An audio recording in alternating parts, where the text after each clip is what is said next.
तो चलिए बिना किसी देरी के सीधे मुद्दे पर आते हैं। आज के इस विश्लेषण में हम एक ऐसे स्कैम की बात करने वाले हैं जिसने ये साबित कर दिया कि आज के डिजिटल युग में अपराध की कोई सीमा या बॉर्डर नहीं रह गया है। हम बात कर रहे हैं बैंगलोर क्विक बुक स्कैम की। ये कोई आम धोखाधड़ी नहीं थी दोस्तों, ये एक बेहद ही संगठित इंटरनेशनल लेवल का साइबर अपराध था जिसने 7 समंदर पार बैठे लोगों को बड़ी ही चालाकी से अपना शिकार बनाया। ये पूरा मामला इस बात का एक परफेक्ट उदाहरण है कि कैसे तकनीक का इस्तेमाल करके मीलों दूर से किसी का भी भरोसा जीता जा सकता है और फिर पलक झपकते ही उन्हें लूटा जा सकता है। तो आइए इस पूरे रैकेट की परतों को खोलते हैं और समझते हैं कि पर्दे के पीछे आखिर चल क्या रहा था। नंबर 4। अब आप सोच रहे होंगे कि इसमें क्या खास है। दरअसल ये कोई मामूली नंबर नहीं है, बल्कि इस पूरे ऑपरेशन के स्केल को समझने की एक बहुत बड़ी चाबी है। कर्नाटक स्टेट साइबर कमांड और स्पेशल साइबर सेल ने बेंगलुरु में एक दो नहीं बल्कि एक ही समय पर पूरे 4 अलग-अलग ठिकानों पर छापे मारे। जरा सोचिए, एक ही वक्त पर 4 लोकेशंस पर भारी पुलिस फोर्स की एंट्री। इससे आप अंदाजा लगा सकते हैं कि ये कोई छोटे-मोटे कमरे से चलने वाला काम नहीं था। ये गिरोह बहुत बड़े स्तर पर फैला हुआ था और पुलिस को इस पूरे नेटवर्क को एक ही झटके में ध्वस्त करने के लिए एकदम सटीक प्लानिंग और गजब के तालमेल की जरूरत थी। इन छापों के पीछे अधिकारियों का मुख्य लक्ष्य बिल्कुल क्लियर था, एक ऐसे फर्जी कॉल सेंटर्स के नेटवर्क का भंडाफोड़ करना जिसे विशेष रूप से अमेरिकी नागरिकों को धोखा देने के लिए ही सेटअप किया गया था। अब सवाल ये है कि आखिर अमेरिकी ही क्यों? सिंपल सी बात है, डॉलर और रुपए के बीच का बड़ा अंतर और साथ ही अमेरिकी ब्रांड्स पर वहां के लोगों का अटूट विश्वास। बाहर से देखने पर यह पूरा सेटअप किसी भी नॉर्मल कॉर्पोरेट कॉल सेंटर जैसा ही लगता था, वही डेस्क, वही कंप्यूटर्स, लेकिन अंदर जो खेल चल रहा था वो पूरी तरह से क्रिमिनल और बहुत ही बारीकी से प्लान किया हुआ था। तो चलिए गहराई में उतरते हैं और देखते हैं इन बेंगलुरु साइबर छापों को और समझते हैं कि पुलिस ने इस बड़े ऑपरेशन को अंजाम कैसे दिया। और इस पूरे घोटाले की नींव क्या थी?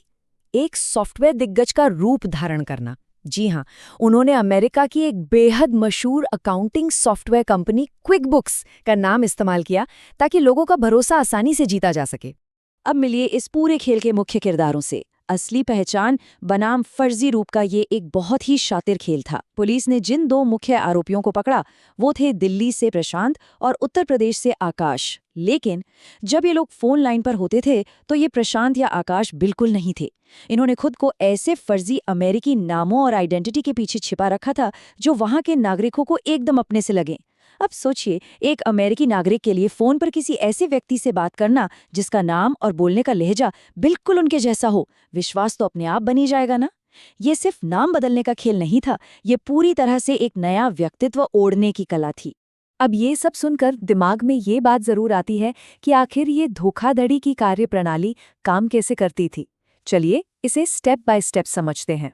ये पूरा खेल 3 बेहद ही सोचे समझे चरणों में बटा हुआ था। पहला कदम, खुद को क्विक बुक्स के ऑफिशियल रिप्रेजेंटेटिव के रूप में पेश करना।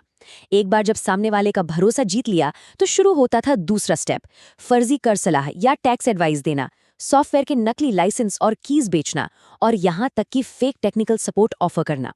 अब जब पीड़ित इन तथाकथित सेवाओं के जाल में फंसकर पेमेंट करने को राजी हो जाता था, तब आता था तीसरा और सबसे अहम चरण, उनसे भारी भरकम रकम वसूलना और फिर उस पैसे को शेल कंपनियों यानी फर्जी कंपनियों के एक बहुत ही उलझे हुए नेटवर्क के जरिए ठिकाने लगाना।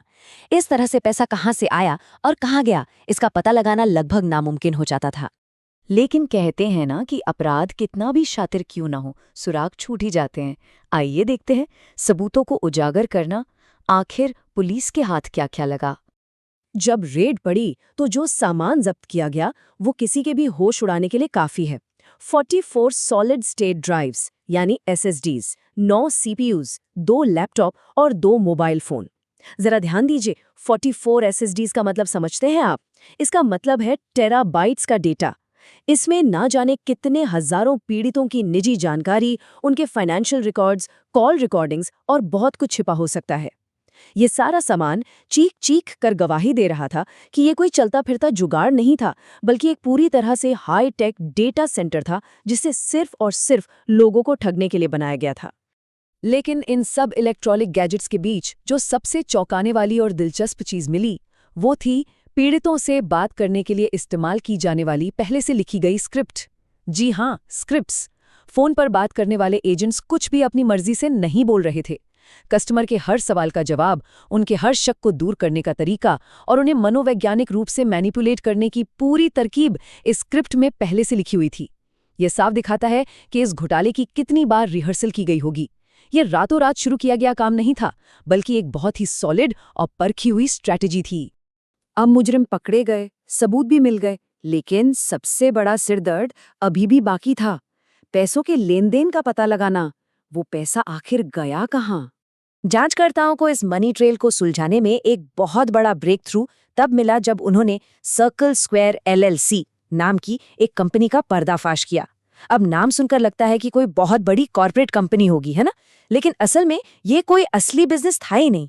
ये सिर्फ एक फर्जी या शेल कंपनी थी जिसे आरोपियों ने खास तौर पर चोरी के पैसों को सफेद करने के लिए बनाया था। अमेरिकी नागरिकों से जो पैसा ऐंठा जाता था वो सीधा इन शेल कंपनियों के बैंक अकाउंट्स में घुमाया जाता था, ताकि जांच एजेंसियों की आंखों में धूल झोंकी जा सके और इस पूरे फ्रॉड के पैसे को एक लीगल बैंक बैलेंस की तरह दिखाया जा सके। मनी लॉन्ड्रिंग का एकदम क्लासिक तरीका। और अंत में हम एक बहुत ही बड़े और गंभीर सवाल पर आकर खड़े हो जाते हैं। क्या इन बैंक खातों की चल रही जांच कभी इस साइबर अपराध के पूर्ण वैश्विक नेटवर्क को उजागर कर पाएगी? और उससे भी बड़ा सवाल, क्या चोरी किए गए धन की कभी वसूली की जा सकेगी?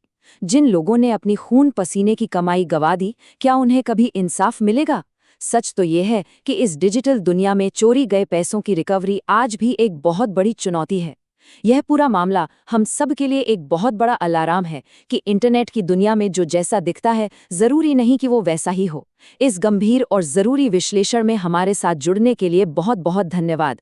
सतर्क रहें और सुरक्षित रहें।